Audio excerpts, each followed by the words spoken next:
Bom dia a todos, pessoal. Como vocês estão? Estão bem? Espero que estejam todos ótimos. Pessoal, nós vamos começar a nossa mais uma aula online. Por favor, peguem todos o nosso livro didático e ele começa aqui, na introdução à divisão regional do mundo, a partir da página 112. À medida que eu for falando, acompanhem aí no livro de vocês. Algumas coisas que estão nesse slide eu retirei do nosso próprio livro, tá? Então, o que está escrito, a maior parte deles foi retirado do próprio livro. Então, só para dar uma referência, ao invés de a gente marcar, ou pedir para vocês marcarem, eu já deixei aí no próprio slide, tá bem? Então, nós vamos lá. Pessoal, a primeira coisa que nós temos que saber é ter a noção de alguns conceitos da geografia. O primeiro desses conceitos é esse que aparece aí nessa imagem, é o conceito de paisagem. Milton Santos, ele para mim foi um dos maiores geógrafos brasileiros e da atualidade um dos maiores do mundo. Ele já morreu, mas ele deixou um legado muito grande de ideias e conceitos relativos à geografia. Um deles é de paisagem. Então, a primeira questão, ele coloca assim, paisagem. Quando nós falamos em paisagem, a gente lembra de paisagem, a maior parte das pessoas pensa numa paisagem que reflete a natureza. Como essa aqui, do lado direito. Isso aqui é uma paisagem? Sim.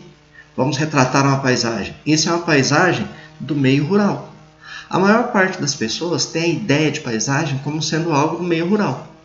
Tá? Ela vai retratar uma montanha, vai retratar um campo, vai retratar, às vezes, uma cachoeira, um rio. Isso é uma paisagem. Mas olha o que ele diz aqui. É tudo o que nós vemos, o que nossa visão alcança. Ela não é formada apenas de volumes, mas também tem cores, movimentos, odores, sons, etc. Opa, então essa foto aqui do lado da esquerda, um cara revirando o lixo que é jogado, provavelmente isso daí é uma praia, também é uma paisagem. Não é uma paisagem das mais agradáveis, mas é uma paisagem. Então, o Milton Santos, ele coloca aqui que nós temos que ela tem cor, ela tem movimento, tem odor. Aí você fala, mas então uma pessoa que não enxerga não vai ver uma paisagem? Não, claro que sim. Não tem os odores, não tem o som, não tem o vento. Então tudo isso é uma paisagem. É um conceito interessante para a gente saber esse de paisagem. É o primeiro desses conceitos geográficos. Muito bem. Seguindo aí, espaço geográfico. É produzido pelo homem. É composto de elementos naturais e culturais. Por isso é modificado constantemente. Então, espaço geográfico é tudo aquilo que tem a mão do homem. Tudo que o homem, de alguma forma, modificou é considerado um espaço geográfico. Bom, mas sendo assim, então praticamente o mundo todo é um espaço geográfico? Não. Existem algumas áreas que o homem ainda não modificou. Tá? Algumas áreas do fundo dos oceanos, algumas áreas no meio de algumas florestas isoladas, a Antártida, algumas áreas que a modificação do homem é pequena. Mas aqui nós temos um exemplo de espaço geográfico, as cidades. As cidades, nós vivemos nelas, então foi construída a partir da ação humana. Esse é um exemplo clássico de espaço geográfico. Mas agora observa, do lado direito, nós temos uma paisagem que tem a natureza, tem plantas. Nesse caso aqui, uma lavoura de soja. Observa que na natureza as plantas iriam nascer dessa maneira? Todas alinhadinhas, mantendo um espaço entre elas? Não.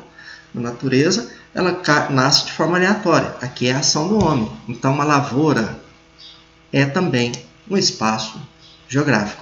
Agora, uma coisa que ele fala aqui, elementos naturais e culturais. Culturais tem a ver com os costumes, as tradições. Então, tudo isso também é um elemento geográfico. Então, por exemplo, uma festa tradicional, como nós temos a Folia de Reis aqui na nossa região, é um elemento geográfico.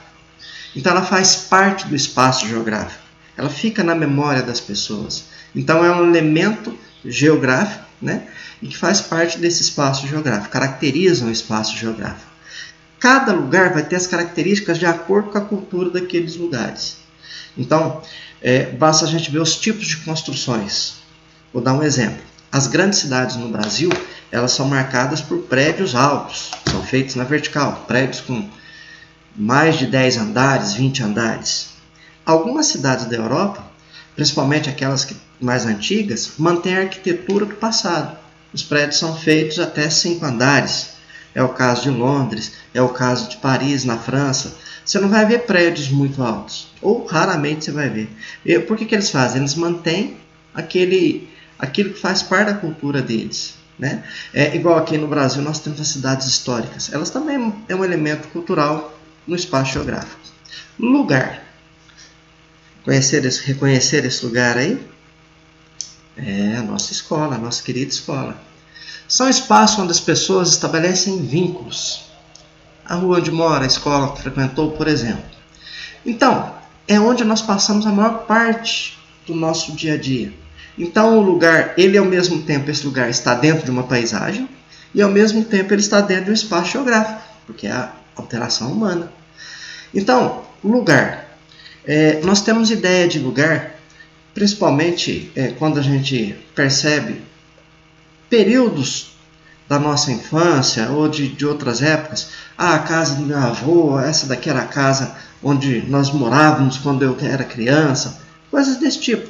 Então isso é um lugar, tá?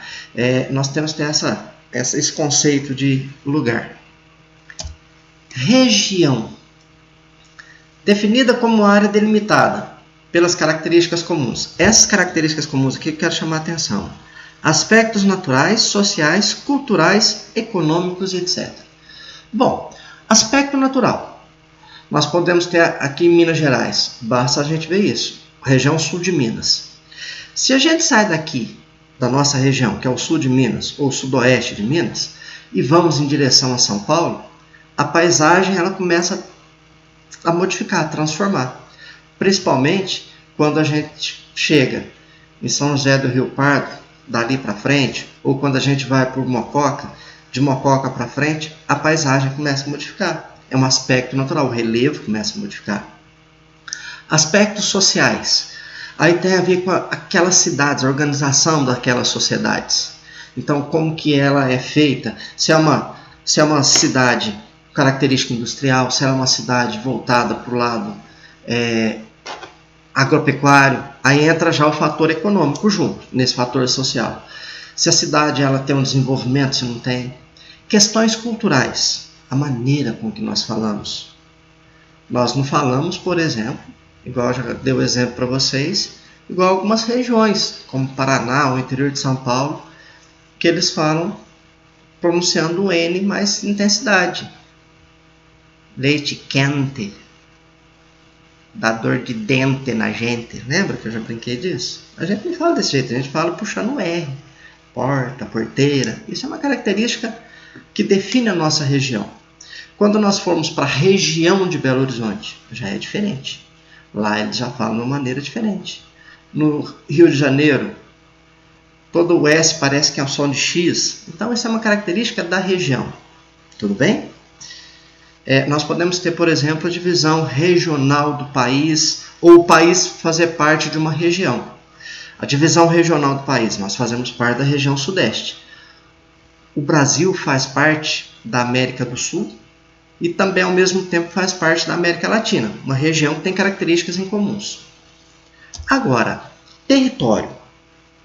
Esse já é um conceito que gera um pouquinho mais de dúvida.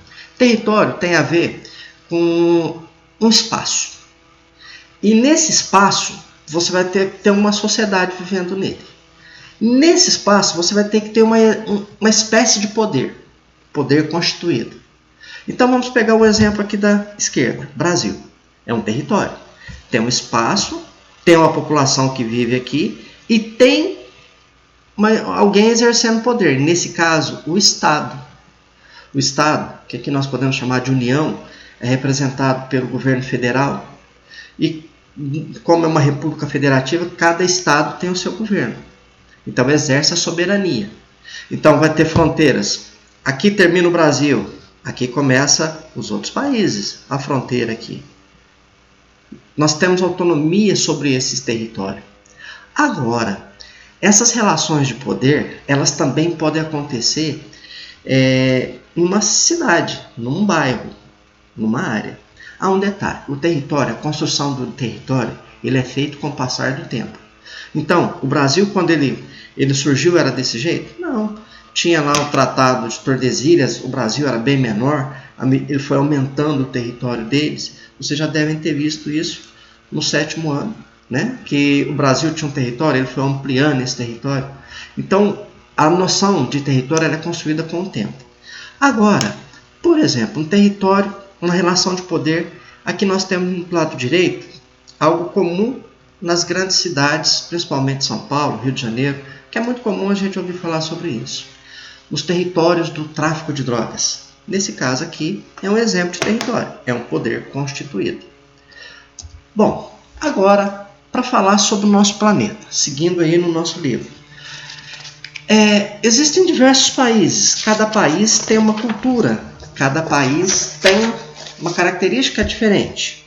Então, nós temos aí várias maneiras de separar os países de acordo com as características. Algumas dessas características podem ser o seu desenvolvimento, pode ser a sua formação de população, são várias. Então nós vamos ver alguns aqui. Nós já vimos isso no bimestre, no início do ano, só para recordar. O mundo teve uma época que ele foi dividido em primeiro, segundo e terceiro mundo. Primeiro mundo, países capitalistas ricos. Segundo mundo, país socialista. Terceiro mundo, países capitalistas mais pobres. O mundo essa é a divisão mais utilizada, desenvolvida em países desenvolvidos e países subdesenvolvidos. Os países, essa característica é aquela por IDH. Recordam que nós falamos sobre IDH? E por final, a divisão entre norte e sul. Nós também comentamos isso. Cada uma tem um critério, cada uma tem uma forma de dividir. Mas essa divisão, ela leva em conta então fatores econômicos, fatores de ordem histórica também, né? Fatores de ordem social. Então, essas são algumas das divisões. Nós já falamos sobre elas, não há necessidade de a gente ficar falando muito sobre elas agora. Pessoal, vou interromper a gravação para uns 15 minutos. Vocês vão acompanhar essa aula na parte 2, tá? Que nós vamos seguir com a nossa matéria. Até daqui a pouco, então.